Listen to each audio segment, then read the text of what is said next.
it in a more meeting is now streaming live on YouTube. Do you see that? Whoa, Oh, it's that's public. I could have done it unlisted, but I just did public. No one's following me on YouTube anyway, so it's not like I have a huge following.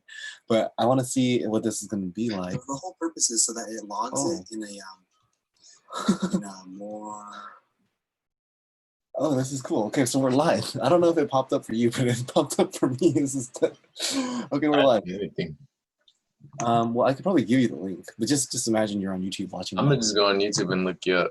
Just Henry Fan. Yeah, sure. Well, I don't know if you're gonna be able to find it like that, actually. So let me. Oh, I could drop the link in the chat. Okay.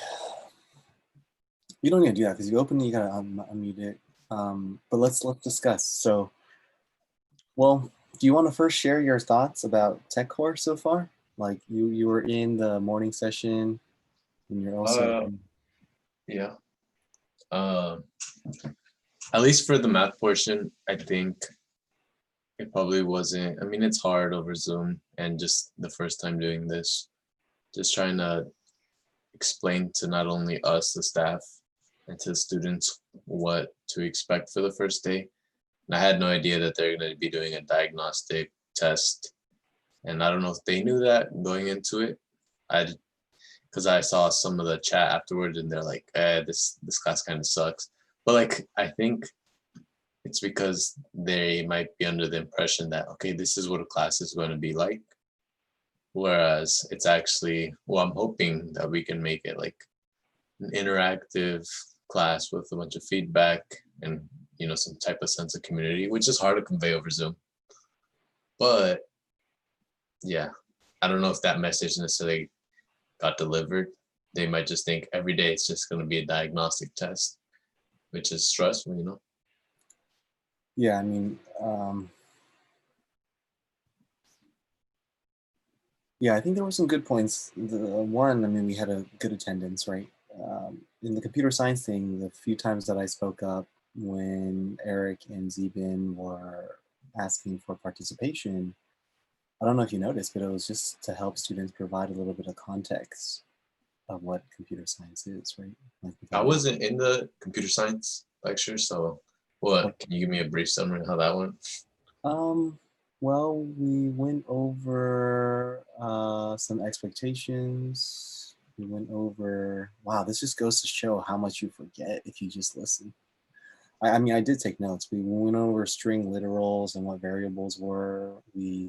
Many of them registered this reply.it, which is basically a compiler that's you can access online and you can do code in it and it runs. So from that standpoint, they're pretty, students are lucky to have that because I remember how long it took me to set up my compiler when I first started. And by that time, many of the students already dropped the course. I actually had classmates that was like still struggling with setting up the compiler like 3-4 weeks into the course when I was taking my introductory CS courses. But yeah, we have a lot to say about TechCore. I think overall, I'm lucky to be a part of it, and let's see how we can help, right? So today, I'd like to at least discuss how I would like to share the media that I'm consuming and the notes around that meeting.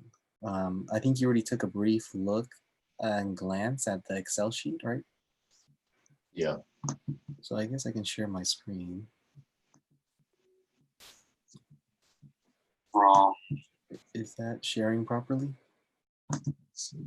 Yeah. That was YouTube Live, right? That noise? Yeah. Okay. All right. So as you noticed, this is essentially a sheet where we can track what we are consuming and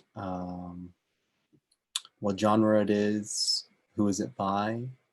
And this column, the learnings and their advantages column, is a little bit, it's like a snippet as far as why I thought it'd be valuable to highlight this piece of media. This column, I'm not sure if I want to keep this.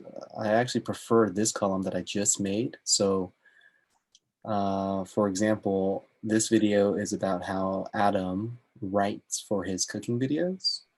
And I thought it was really valuable. I've seen this video like 7 times now. Um, and I finally sat myself down to take notes as the video was happening. And now you can see this Google Docs that I opened up, right? That's sharing properly. So this is my idea of how we can track that. In this particular video, Adam talks about 3 lessons. One is the world thirsts for a tight lead. So he really gets to the chase and tries to get provide value for his audience in every single one of his videos within the first 10 seconds. Another lesson he has a radio journalism news background. So he mentions how important writing is and just how valuable that's been. That's been the constant throughout his career, I would say, throughout his very diverse career. Another lesson he points out is you can't inform anyone unless you get them to click on your thing. However, to get them to click on your thing, you often have to do things that come at the expense of informing them. So I think he's hinting at maybe clickbaity titles and thumbnails, etc. But it's finding that balance, right? The third lesson he has is authenticity is the new authority. I know I've mentioned that in our group thread a few times, but one of the reasons why Jeff reminds us to learn and read deeply is so that we ultimately are providing value. We aren't just, it's not just the same wine, but in a different bottle, right? Like it's not just literally the same wine, but in a cardboard box or in a fancy bottle, but so that you actually learn and make that happen. Let's see. So I'd love to get your thoughts on that, on what you think is, and then actually and then look really quickly, I have another sheet. So in the same sheet at the bottom right, bottom left, I've created this other subsheet, I guess. And this one it has links to blog articles that are related to learning, and like this one's doing a weekly review and how he goes about doing a weekly review. And these are actually really, really thorough and really, really in depth. And I feel like I can expand on many of the ideas that he's touching upon here. So I'm going to stop my share. I do want to hit record. So I'm going to hit record. You might get something on your end because I don't know if the live YouTube is going to save properly. So I'm just going to hit record as a backup. So press and record. Got a lot of things going on. First time live streaming. This is exciting. What are your thoughts on that system so far? As far as just like tracking the videos in one Excel sheet and then the articles on the other sheet. It's okay. I mean, I know for me, I'm more of a fan of just reading books in general. Not that I have anything against like blog posts, but I feel like, or at least I have an idea, an understanding that like authors like spend years, months, like a long time creating books, whereas like the barrier to entry for a blog or a video is not necessarily as long. So like I'm gonna get some really thoroughly like thought out information from books, whereas in a blog and video, I don't know if it'll be as thorough, which is maybe a bias on my side, but yeah. So I definitely like sticking to books, but I mean, I'm open to like videos and blog posts because that's like an outlet that is popular nowadays. And, you know, with our shortening attention spans and just appeal to a mass audience, it's important to be familiar with those types of things. Yeah, I definitely hear what you're saying. I learned recently, since you shared this with me, that you've actually read many books in your past and that you've actually gifted many of the books that you finished reading to your friends and family. A lot of them I just donate back to the library or something. Wow. So that is something I've never done. That book on how learning works that we've gone through during our first year of this was really the first book that I read, like first quote unquote adult book that I read from like front to back. Um, sorry to, what is it? I hope that doesn't disappoint any of my English professors. Not that they're watching this video, Really? but it's just the truth, right? It's the truth. You never read a whole book? No, Wow. like, Like, yeah. That's my life. I'm just getting into it. The reason I find tracking the media that we consume valuable is when I think about active learning, right? Um, which is really inspired by our work of understanding how learning works, is like we're consuming media. You consume media, we consume media. I think generations to come are going to consume more media than they would like, or that older generations would like them to. And I think there's something to be said to try to understand media um, as thoughtfully and as intentionally or as mindfully as we do with traditional reading. And I've never done that, right? So I'm just getting into that kind of processes and thinking. Um, so with that being said, since we're also looking to be content creators in terms of digital media, it might be valuable to think about what others are doing well and think about where we can improve, right? So, but I can't wait to see your kindling documents, right? Kindling we're using as a term that Jeff inspired, which means like really going quite thorough in each of the pages, each of the chapters of the books that we choose to read. Maybe you want to talk a little bit about your book. I know you were just skimming it since you just received it, but do you want to like just say how come you chose to focus in on a book that you're choosing and how far you've gone so far? yeah. So it's called The Five Elements of Learning, or of Critical Effective Thinking. And it basically breaks it down into these five elements, which is having a deep understanding, asking questions, following the flow of ideas. What was the last two? I forgot what the fourth one was, but then kind of one that separates from that, which like reminds me of you, Henry, is like one of the most like one of the elements of like effective thinking is change, because change is like the only constant in the universe. That's always going to be there. So being able to change anything like your beliefs or anything like that is like a principle if you want to, or like a really strong principle if you want to be a good learner.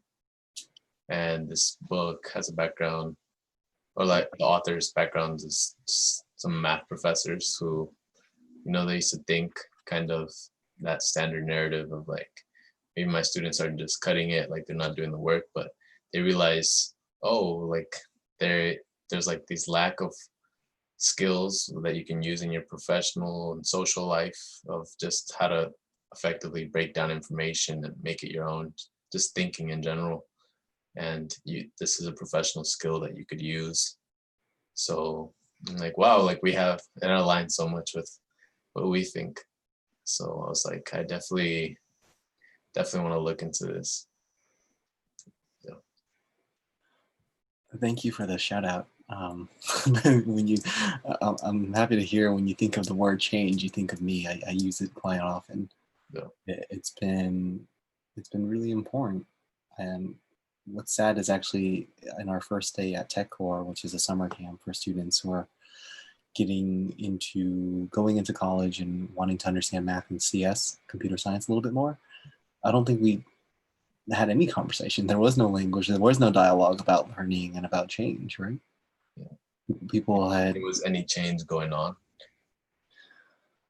well, the fact that students' videos were on, the fact that I can see many of their faces is already,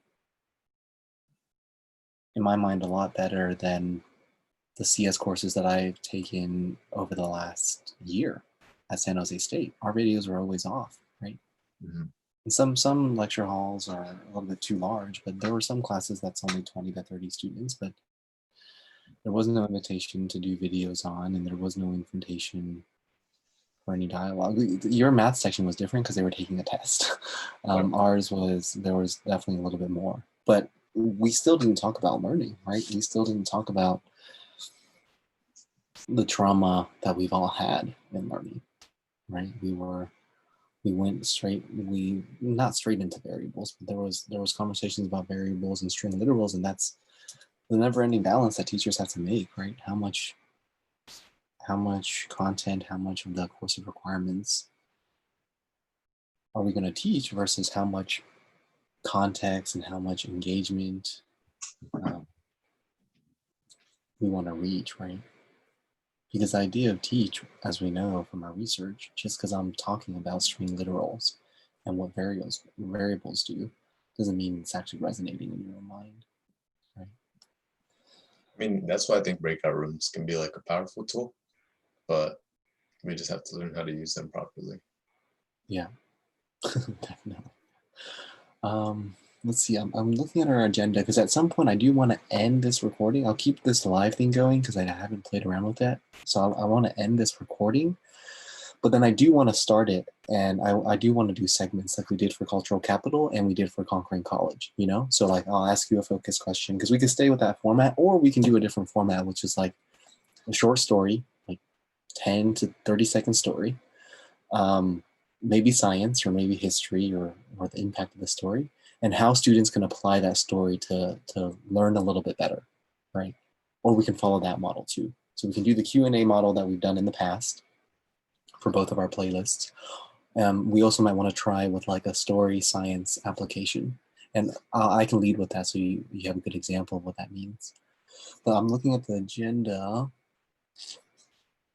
Purchasing a domain name, author bylines. I think we could save that when Jeff is here.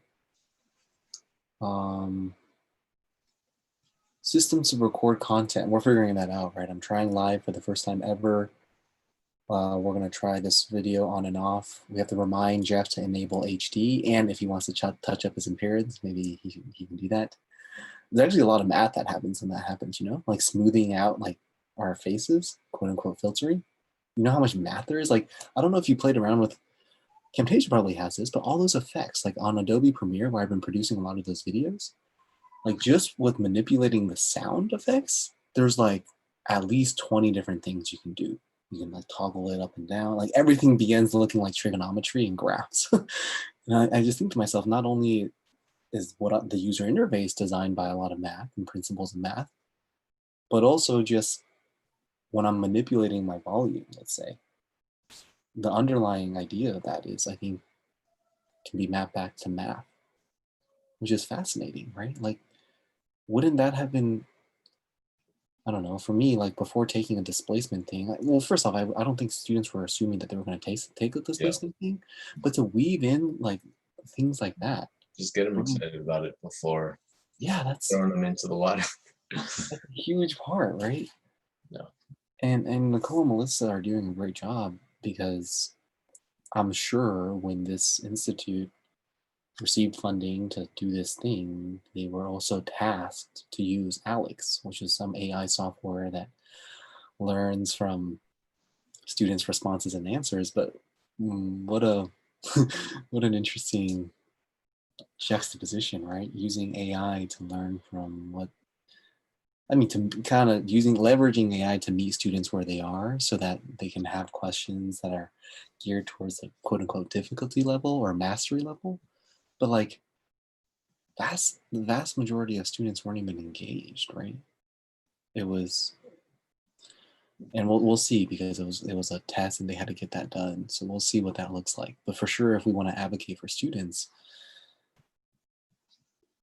let's hope that it's not every single class we just come and learn math at our own pace, right? We haven't even provided a psychologically safe space for them to ask questions if they have questions when they are doing their math problems. You know what I mean? Like setting that up is almost a prerequisite to learning. Anyways, okay, I'm looking at our agenda items. producing blog posts as we deeply read. So, since you are more experienced than I am in reading, how's your vision going to go in terms of reading this book? You've seen Jeff's Limitless Mind or Talent Code or or the Little Book of Talent, and I think you briefly saw my. I could share my screen actually. Did you see my Body Keep Score Google Doc? I have not checked it out. I think I've glanced over, but I haven't really checked it out too. Okay, so let me just share it so we just get it on record. So this Google Doc, I've been going through this book. The book is called The Body Keeps the Score, and it's a book about how trauma is universal and trauma leads to a lot of problems and everyone has it actually. The way media defines trauma is not well in the way that therefore we don't understand trauma, right? Because we never learn about Sounds this. like a good book. It seems like a good book. Yeah, well, there's 7,000 Amazon reviews and it's at 5 stars. So some people think it's good, right? I read a summary of this book a while ago by Forte Labs. And here's a summary. I'm summarizing his summary. His summary is actually quite thorough. I recorded about an hour's worth of podcasting on just reading his summary, to be honest. You can find that in the Learning Code Spotify page. So that's all his summary. And here's where I actually really begin. To my patients who kept the score and were the textbook, I think I link this idea of the humans in New York. I think the sooner we can document the stories of students in this model that the humans in New York is doing, the sooner we can uncover the trauma that we've all experienced in our ed journeys, right? So here I took 2 pictures of the table of contents, something that Jeff did not do, just to be able to improve, right? Improve on his Kindling documents. And then we're getting into it. So I'm logging the time that it takes me to deep read and notes. So this is me doing reading and note taking all at the same time.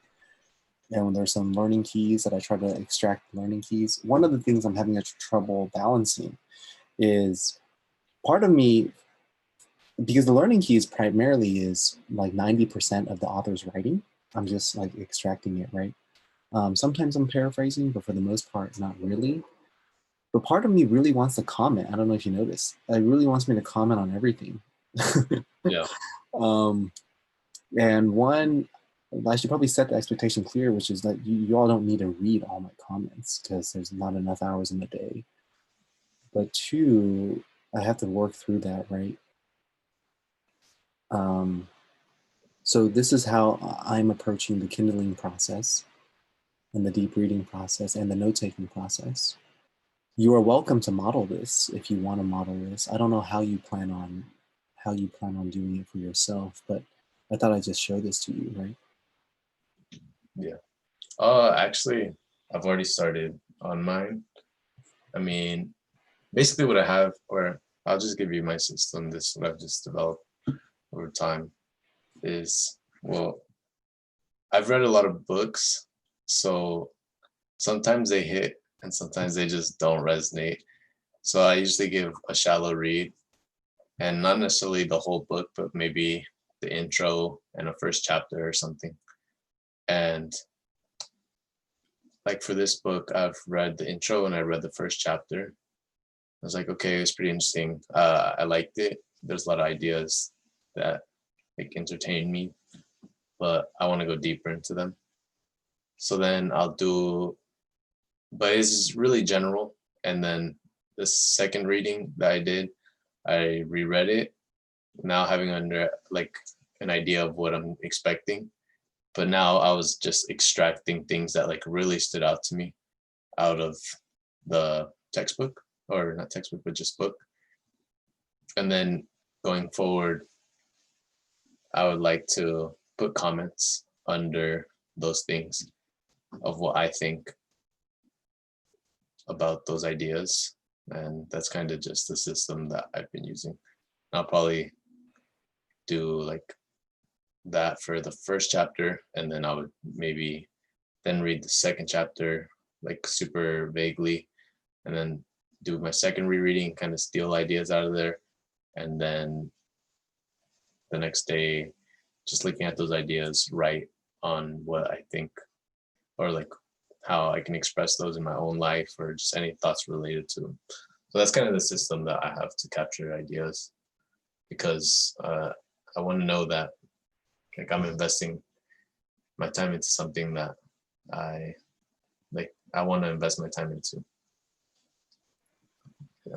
It sounds like if you were to go, if you're going to be that thoughtful about that process, do you feel like you would be able to write a blog post for each of those chapters, especially the ones that resonate with you? Uh, yeah, that's what my concern because I feel like I'm going pretty slow, but like I don't know. I don't want to make the sacrifice of trying to write the blog press and or the blog and not have like really thought about the idea and even try to think about how I've implemented it into my own life. Like I don't just want to regurgitate the information, which is what I'm scared like I'm gonna end up doing to meet like this weekly deadline or something. Yeah, that's a good point. Because if you the kindling document I was just sharing with you, as I was saying, in the boxes is primarily like 90% their own writing, right? Yeah, I mean there's definitely benefits to just having like a condensed summary version, like just an extracted like all just the meat of whatever we're reading. But at the same time, like how you always mention, like it's fun to like be taken along the ride, you know, to have like some narrative in the book that we're like following and that it leads us to ideas and it kind of just interweaves things. It's not I enjoy that about books rather than just getting everything directly from a summary. Yeah, my feeling on why this was a point on our agenda is if we were to set the goal of writing a blog post for each chapter,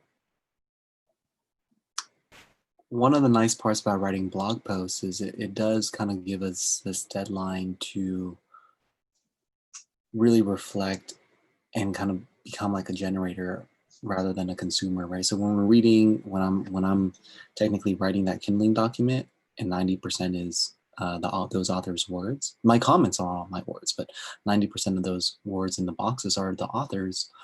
Um, that's definitely not like I'm not just publishing that, right? Because then I just publish that Yeah. book or I point to that book. But if I kind of try to assign myself a single blog post for maybe one chapter or a fusion of those chapters of that book, it does make me think deeper about what it is and what I'm highlighting and what I'm extracting out of that book, right?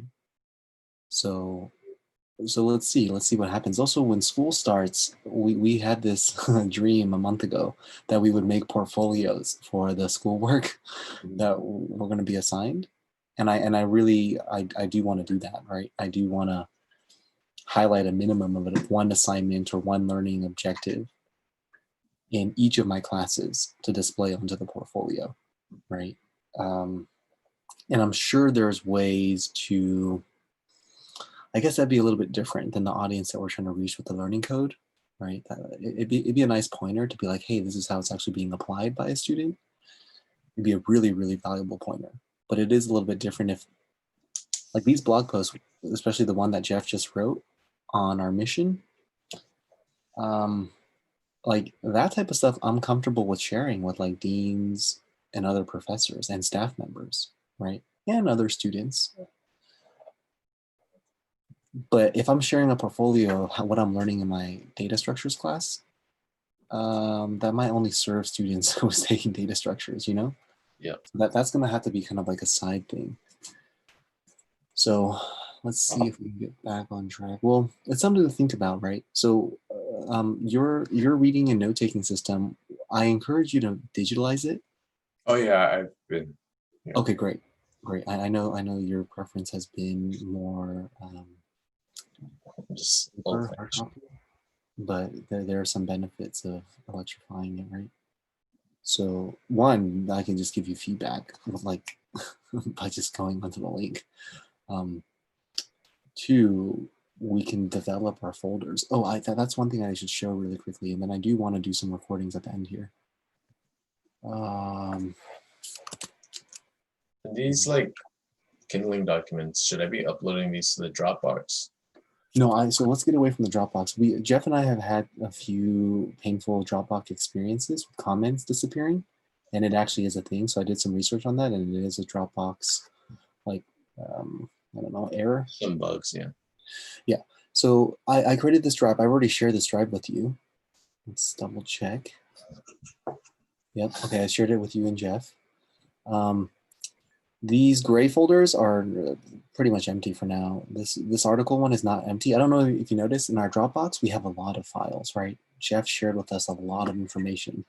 And I believe that's actually only like not even 5% of the information that he's read and thought about in his past. But I kept these gray for a reason. So let's stay away from articles for now.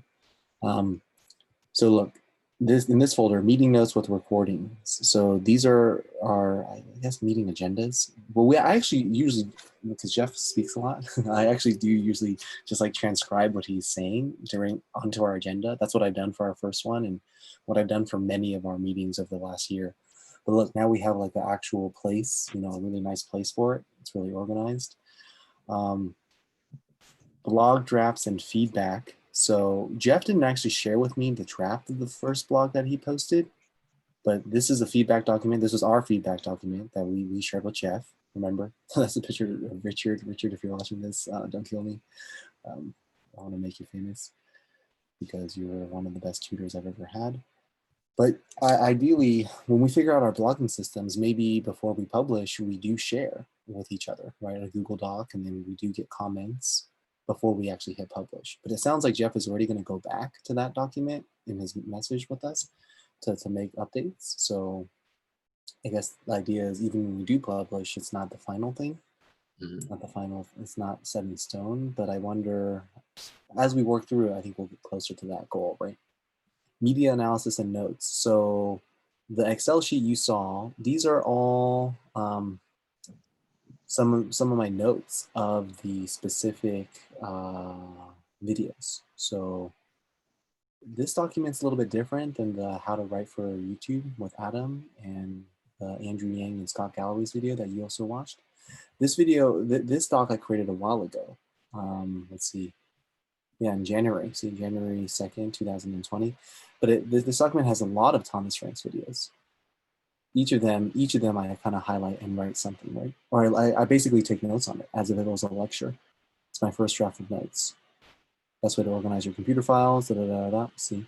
So, but the idea is this folder allows you to expand on any of the media that you consume, right? Let's see, I think there's one more folder I wanted to show you. My computer gets real slow when I'm sharing my screen. Deep read and notes. Let's see. Okay, so this is where so you might want to upload your thing here, Steve. So if you go into this Google Drive, you hit new up over here, and then you do an upload. Yeah, you'll figure it out. But basically, Oh yeah, I know. Actually, I think if you're in the Google Docs, you can just navigate in that Google Doc to put Wait, it in. I have to upload it to a specific.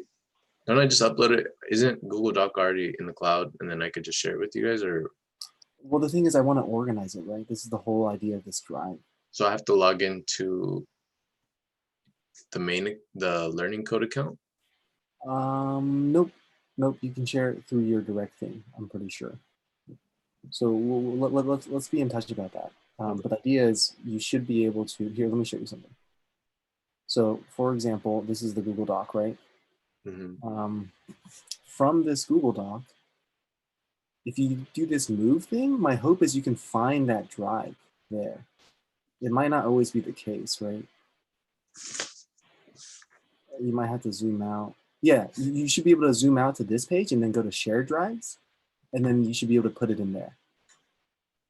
You know what I mean, Steve? Okay, cool. All right. What I would like to do next is I would like to do some recordings. So one question you can ask me is what I learned from my deep reading, right? My 4 pages of reading of the prologue of the Body Keeps Score. And then you could also choose a question for me to ask you. And let me end the recording right now. It's still live on YouTube, yep. So I ended the recording, still live on YouTube. But this, so when I hit record now, like how we've exercised in the past, we'll actually upload this stuff, right, as content. And the content we can embed into our blog posts. We can use, it's multi-platform. As soon as you have video content, you can post it on any platform, right? So the question I'm thinking that you can ask me is what I've learned from the prologue. Is there a question that you would like me to ask you?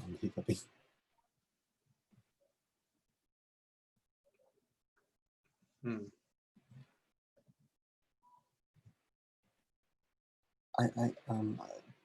I liked your response of the one thing you can't tell by looking at me, or one assumption of an educator, or in the example you gave today was actually assumption of students, right?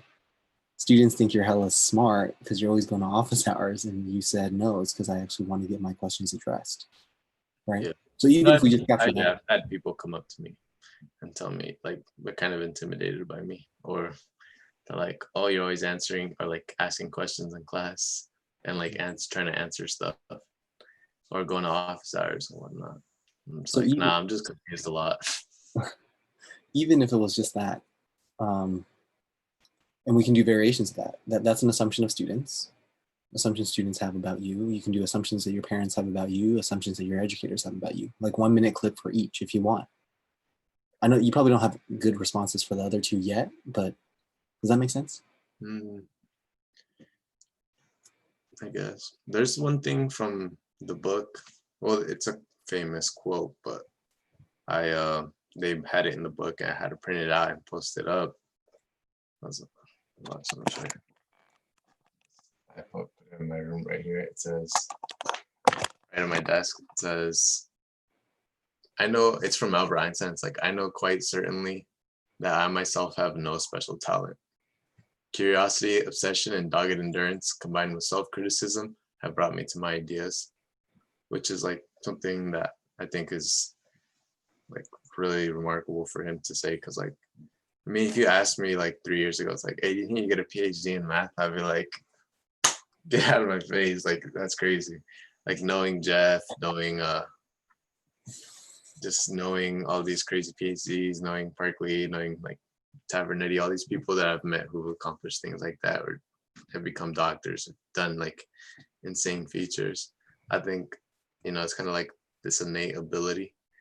But now I've kind of just realized like all these skills that we're trying to push through the learning code and that they mention in the book that help them get to this point just through like habit every day. And it really like builds tremendous character. So I don't know if you want to ask me something related to that, but that really struck a chord with me. Yeah, I have no doubt that you can really expand on that quote, especially as you continue reading that book and as you continue learning about everything that you're learning about, right? As you continue being a tutor in TechCore. Well, why don't you go ahead and ask me first, and then when I wrap up, then and I actually, you know what? Yeah. So when we get there, I think I'll give you recording permission because I want you to have videos. I mean, one idea is we could actually upload all of this into one Google account, but let's cross that bridge when we get there. So I'm gonna go ahead and hit record, and you can just ask me, be like, Henry, what have you learned from the prologue of The Body Keeps the Score? All right. Let me just run to the bathroom real Okay. quick. And then We're still live on YouTube, which is awesome. hit that like and subscribe. Don't hit the like and subscribe. Make us earn the like and subscribe. I wonder what this YouTube thing's gonna be like. And I wonder if it logs it, if it logs the video.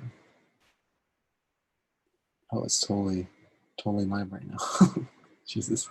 It's gonna be frightening.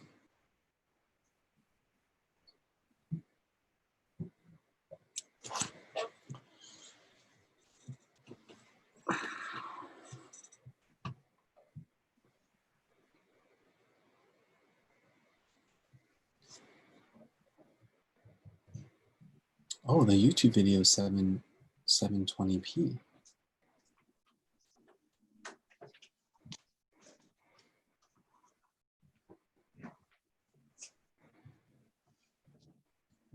Steve, I just noticed our YouTube video is 720p, so that's good.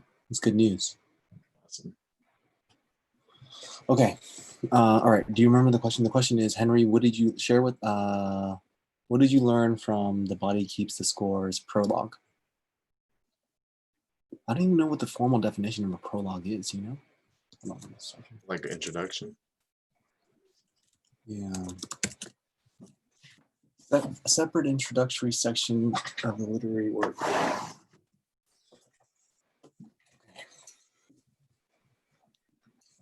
I'm gonna try to. I gotta share with you all this feedback that I got from Scott Linkford on how to make better videos too.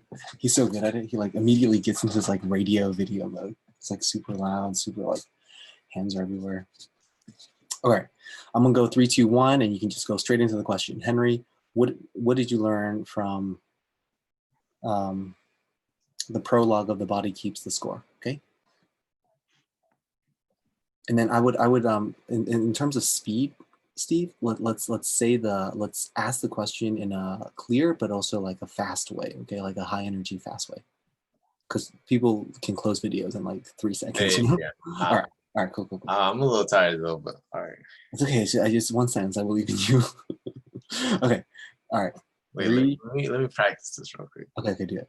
Okay. Body keeps the score. Prologue. Okay. Hey Henry,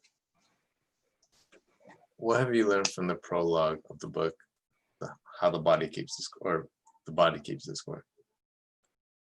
I would cut out the hey. Just say, Henry, what did you learn from the prologue of The Body Keeps the Score? Okay. Scott actually has advised us to do introductions, like really mini ones. But for this round, let's forget it. Like he's like, hey, welcome back to the Learning Code. This is Steve. Da, da, da, da. If you look at Adam's video, Adam doesn't actually recommend doing that, right? Adam's all about how do we provide value in the first 10 seconds. So one thing is branding, one thing is providing value ASAP, right? So for this one, let's just say, Henry, what did you learn from the, okay, 3, 2, 1. Henry? Keep going. Okay, welcome back to the Learning Code. Henry, what did you learn from the prologue of The Body Keeps the Score? The Body Keeps the Score is a book about understanding trauma. What I've learned, I actually spent about 4 hours reading the first 4 pages of this book because I was writing down what the author says and writing down what my own thoughts were. Some of the keys I found in the prologue is that trauma is universal. So trauma happens to all of us, right? Statistically speaking, CDC has shown that 1/5 Americans were sexually molested as a child, 1/4 are beaten by a parent at the point of leaving a mark. 1/3 of couples engage in physical violence, 1/4 grew up with an alcoholic relative, 1/8 witnessed their mother being hit. In the context of learning, while those statistics that I cited might not directly help us understand how to learn better, I think at some point we have all experienced some trauma in our educational journeys. So let's just keep that in mind, that poor teaching and poor pedagogy and poor learning experiences matter, right? Understanding them and thinking through them matter. Another thing is that we are resilient. Like we are one of the most resilient species, if not the resilient species in the world, and we can adapt. Another thing is that trauma leaves traces. So trauma leaves traces on our minds, emotions, and our capacity for joy and intimacy, and even in our own biology and immune systems. That is a direct quote from the prologue. And that just goes to show, like, we got to understand what trauma is. Because if we don't understand what trauma is, I mean, we're seeing like sky rising rates of stress and mental disorder and mental dysfunction in our societies now. And there's reasons behind that. So we might not be able to address those reasons and what's really pushing that, right? But at least let's remember that it's none of us are immune to any of these experiences. Another point is that trauma affects neighboring people. So if you have trauma and you carry that with you, and it does affect your family and friends in the way that even in our classrooms, right? And our, like we just did, we just, or 2 hours, we watched students take an exam. And that many of them I don't think were actually ready to take slash thought they were about to take. And that was painful to watch them kind of suffer through that. Some were lost with the technology side point, signing up. Some were lost with like so many questions, right? But so many of them, I think, felt powerless because we're kind of like, I don't know, we're a little bit acting like the gatekeepers, even though it's on Zoom. But we're kind of like, do this and then see how this artificial intelligence is going to place you. Like it's just not the, like even that like that in and of itself, I'm going to remember for a while. Not in the same order of trauma that war veterans face, but trauma, right? Uh, by definition, it is unbearable and intolerable. So I actually wrote a good quote about this. I guess CDC fact, not a CDC fact, I'm sorry, educationdata.org fact is there's about 40% of college students who drop out, right? So that is literally a group of students being like, I can't do this anymore. Like this is, I can't learn. No one's helping me learn. No one's giving me a vision besides get a grade. And the fact of the matter is, even undergraduates who have a degree are sometimes unemployed, right? But still, get your undergraduate degree that provides you upper mobility. And we hope to help you do that by focusing it in on the learning. So there's actually a lot. I'm just skimming really quickly. There's a lot. So as you notice, even though it's a prologue and even though it's 4 pages, there's a lot that's in this book. And our hope in this segment is to help you realize just because you sit through a lecture and just because you are assigned X amount of pages of reading, to really understand that and to really slow down and think about what it means. It's no wonder the ratio recommended for STEM students to get an A of units per hours worked outside of class is like 1 to 4, right? Or whatever that comparison is. When I was younger, I didn't know. Like, where was I supposed to spend 4 hours of my time doing this stuff? You know, I didn't understand that. I just didn't understand why school was quote unquote a full-time job, right? Because I didn't necessarily know the processes. And as common sense as it may sound, as common sense as a tiger mom would tell me, just do the work. I think it's important to show what it means to do the work. Whether you're spending time on YouTube, whether you're spending time going deep in literature, which is what I'm doing here, whether it's getting help in tutoring. Like when you add all those things up, the 1 hour in class to 4 hours outside of class is one unit to 4 hours outside of class is actually a really low underestimate, right? And that's valuable information to have. I work with many coworkers at In-N-Out who can't wait till they work more hours at In-N-Out. Like that's the one thing they have to look forward to. But then that immediately means that they're not able to go deeper in these courses, right? And I'm not claiming you have to go deep to get good grades, but the fact of the matter is, when you're not getting good grades, it might be because you haven't even uncovered what is being presented or what is being designed to you or delivered to you. And that was my case for the vast majority of my life. What are your thoughts on that, Steve? Sorry I talk so much. What specifically? That was a large. Yeah. What are your thoughts about trauma? How's that? Well, one of the things that you said that really resonated with me was just the college dropout rate. I mean, me, I got kicked out of school and I took some time off, but just getting back into it and, all that work that I've had with Jeff to try to like convince myself like, oh, I can like actually learn math. I can learn computer science. I can pass classes. Like that was a really hard thing. Like something so basic as to believe in yourself. Like that was really hard for me to accept. And like you've seen me talk with him about like just that negative spiral, like because you're so used to it, you're just like, I failed so much in my life. uh I'm just gonna end up failing again once I get to the next bigger, badder opponent, which is like a harder class or a like an unfriendly professor. So just being able to become resilient in the face of adversity is just something that's hard when you have like this ingrained trauma. And I've even learned with my through my own experience, whether that trauma or other traumas in my life, it's like we're all going through things. So I think it's helped me become more empathetic toward others because I mean, it doesn't matter the degree of what you're going through, you're still going through it. And we can't really understand what someone else is feeling, but we can be empathetic toward them. So I mean that's what I think about trauma. I wish I had an idea of how to help others and help ourselves, but from my experience I've just learned that just being able to listen to someone and just be a constant like a rock of support with and being encouraging is it works. I mean it pushes in the right direction. You know. Listening to others takes a lot longer than solving a math problem for them. um, I loved when you introduced yourself today at the TechCore summer camp to the students. One of the first words that came out of your mouth was like, "I failed a lot of math courses," Yeah. right? And Oh, you're not leveraging vulnerability for bad reasons. Many people in our society do, right? Many plutocrats, many people with too much power, right?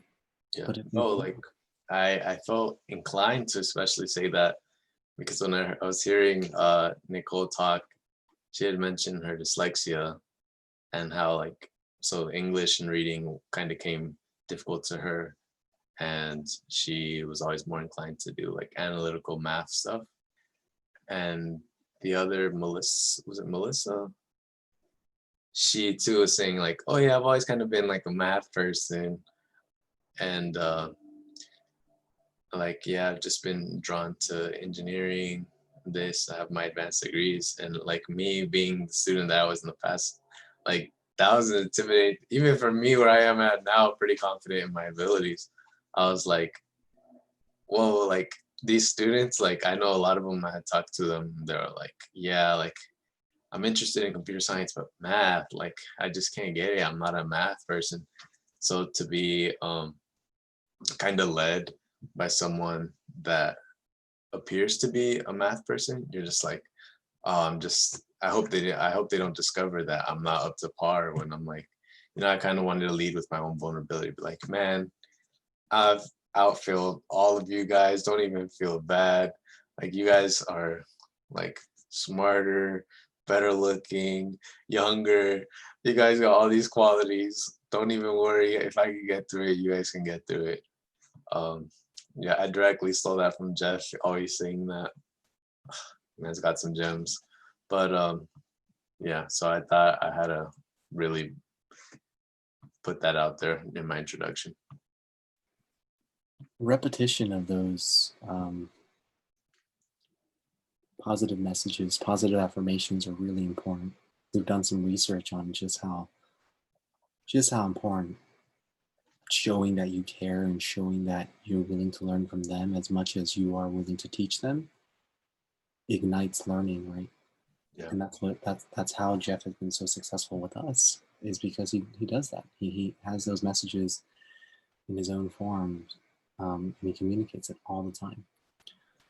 Okay, well, I was gonna this is just the mention uh that it's a really rare way for someone to lead, like knowing all the just what's the word? I want to say clout, but just like all the accolades that he has, like 4.0 graduate with like all these like certain honors, got his PhD, like getting these grants left and right, like had a trip to Japan, like graduated young, and like and to for him to always be kind of just having like this self-deprecating humor and like always putting up students that are like so much more below him on this journey of like math and education. Like I've never seen that. Like that was such a rare experience for me. So something that I try to model myself after. I haven't seen that either. And I've worked for about 8 years in the service and hospitality industry, Mhm. plus 2 years in tech. I've never seen that type of leadership, right? Yeah, I mean, even in restaurants, I'll notice the same thing. Like, there's the manager that no one wants to work with because they'll just bark orders at you and mention their hierarchy on this. And then there's some who like will try to listen to you, maybe even work the things that a boss wouldn't be doing. And they just show that, like, that they're they're humans too, just like us. They're not any different, and they just lead by example, which is a really cool thing. Managers, similarly with professors, have some serious constraints, which is why if they don't believe that investing in those conversations and hearing people and bringing people up is valuable, and they get lost in the numbers, or they get lost in the grades, or they get lost in the course of requirements, um, everyone suffers, right? Uh, as painful as it was to witness those students take that onboarding exam, I'm pretty sure the teachers also felt that pain, right? They might be a little bit more numb to it, and they might have to surrender to the admin and the COR. But the reality is, part of our mission at the Learning Code is to help people realize just how transformative creating significant learning experiences can be, right? And part of that is caring. Part of that is the human dimension. Part of that is integration. A part that really bothered me today in our math thing was, since we were segueing from CS to math, we literally just had them take this exam when we went into this math thing, but we didn't talk about, like, there's actually so many connections between CS and math, right? And I'm not claiming that, hey, just by stating math is the foundation of so much computer science, will they engage in the exam in any different way? But at least you care to help them understand that point, right? Yeah. Isn't that what motivation is? Isn't one of the reasons why so many of us struggle with math is we spend so much time and we solve for some arbitrary number, and we're just like, what the heck are we going to do with that? Get a sticker? That's only good for the people who are getting stickers, right? It's only good for the people who have high marks. Yeah, I Anyway, would definitely agree with you. Where people, like, even though math and CS, they go hand in hand, but people kind of just see math as this, like, I don't know, it just doesn't exist in the real world or something. It's And CS is like a more applicable version of it, but it's like it's like the foundation of it, and it's pretty important to have that if you want to know how to have some functioning like CS knowledge. okay, we're going to end this episode on trauma slash teaching and learning here. We're going to continue this series, so stay tuned for more. I will also be writing blog posts as I expand on my reading of the book on trauma. Thank you all for tuning in. This is The Learning Code. My name is Henry. And I'm Steve. And we are new to this, so bear with us. Okay. I'm thinking, do you want to do a recording, Steve, a quick one on your end to record so you have content? So let me make you co-host. I don't know if I necessarily have anything I'd want to You can say what you said for the assumption. So I can ask, what is one assumption students have about you, Steve, that you wish they would, that you wish they didn't, that you wish they knew was not true, you know? Because then you could just literally restate your beautiful response that you gave today during the lunch, our Zoom luncheon. Okay. Okay, you want to? I think you should collect that response. Just collect it in this video way. So you can hit record if you want. If you want the recording, I recommend that you hit record on your end, so you can upload it on your channel, so you can start building it. Right? You'd be surprised on how, I think you noticed, I've been embedding all this types of portfolio work into so much of my writing.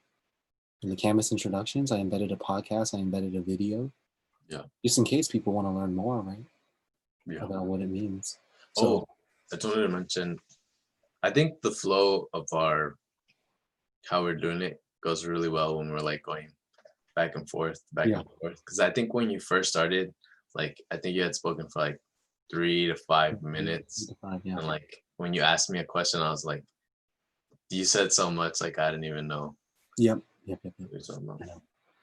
know. Yeah, I've played with this format for a while now, which is why I went for so long. I wasn't actually expecting to go for so long because it's my first time doing this deep read and summarizing a book like this. So yes, I do like the discussion more. There is value for leaving like 1 to 3 minute segments, right? If you Mhm. remember from the Andrew Yang and Scott Galloway's video, when they have a lot to say, they make sure to claim that time and say it to Yeah. get that information to people, right? But yeah, let's work on the structure. I always prefer discussion more than just me saying what I want to say. Um, so let's find that balance. So okay, you have recording powers. You can do a 3, 2, 1, and then I can ask you the Right. question. 3. Wait, are you gonna be tutoring? What? Are you gonna be tutoring? Don't you have tutoring? Your CS tutoring to go to? Yeah, I'm gonna go to it right after this. Okay. It's okay. 3. It's supposed to be Chris today. So Okay. yeah. Yeah. 3. Oh wait. Yo, Steve. I'm curious to learn, what is an assumption that students have about you that you wish you knew was a flawed assumption? From my own experience, I've had students come up to me and tell me that they're kind of intimidated by me because they notice that I would respond a lot in class and I'd always be going to office hours. So they're like, man, this guy's like a really up there top gunner type student who's just trying to outcompete us all. And I mean, I see where they're coming from. I probably would have had the same assumption, but in reality, I'm just confused a lot. And I try to get those questions answered. But yeah, that's what I think. I think the takeaway for students might be, don't be afraid. Well, one, track your questions, right? So write down questions that come to your mind during lecture and advocate yourself, meaning to say, quote unquote, make your professor or make your tutor earn their paycheck by asking them the questions. Because the answer that we provide to you, ultimately, Google sometimes can't. And if Google can, it might take a really long time, right? So go to the direct source, go to your teachers, go to your office hours, go to your tutors, etc. I found that to be, that's the takeaway, I think. Wait, that actually brings up something that I've noticed over the period of my life that's really interesting to me. So seeing the way that I've grown up in this Latino household, it's I'm not saying my parents are militaristic, but like there's there's discipline. There's a lot of it and it's enforced through my childhood. So I don't like necessarily to bother people who are higher on this hierarchy.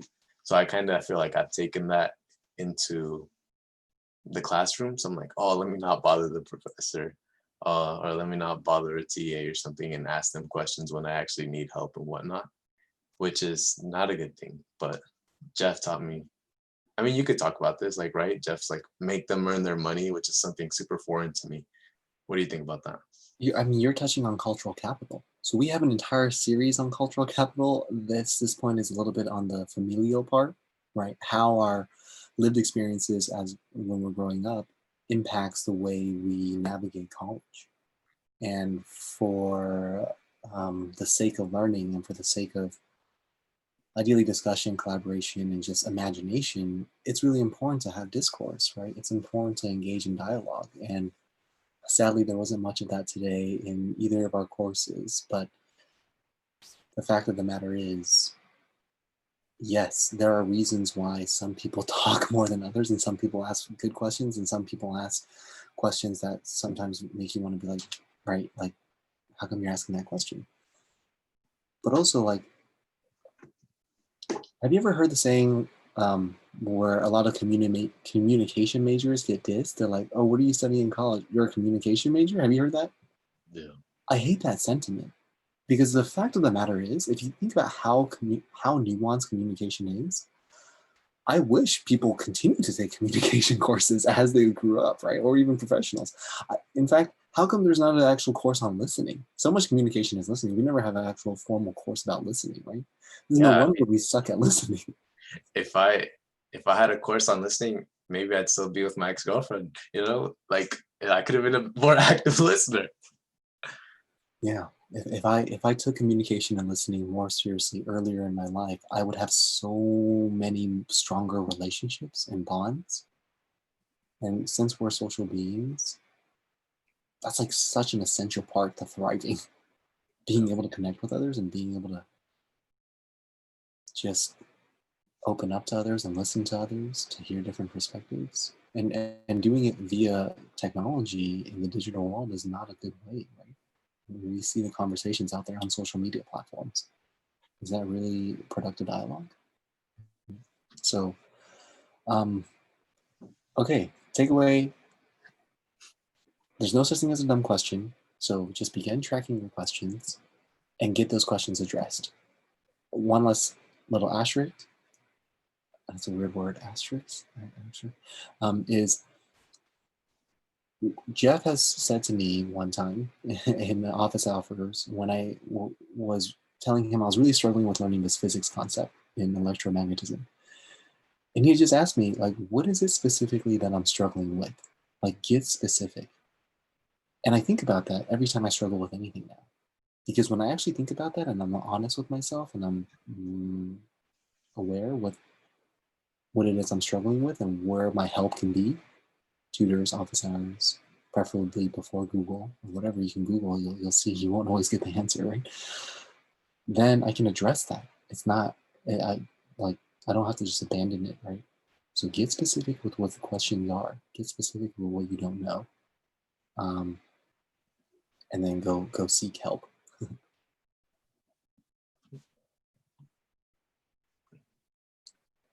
Okay, this is the learning code. My name is Henry. I'm Steve. All right. This is to be continued. Please let us know your thoughts. Okay, all right. I'm gonna go help Sophia. I guess All she's still going. This was fun. So let's figure out what formats, right? So this is a Q&A format, but then there's also discussion in it today. Will I be able to review the live YouTube capture? I'm hoping so. That's why we're testing it, right? My feeling is yes, even though my feeling is that it's gonna start. I mean, save on my YouTube. All right, let me know. Otherwise, I do have the actual local recording, the most of it, right? And then you have one segment, I have another segment for this Q&A. And Oh, you were saying something about, did my playlist get private? Yeah, I can't. I try to reopen it because it's in the notes of the agenda for the first meeting. Okay. Because you dropped it in the chat box, right? But Yeah. right now it's private. Okay. So you have to go to YouTube Studio and play with that. Okay. Okay. All right, man. Jeff will be in touch about next time we're meeting. So. All right. Cool. That's fun. Yeah. See you, Steve.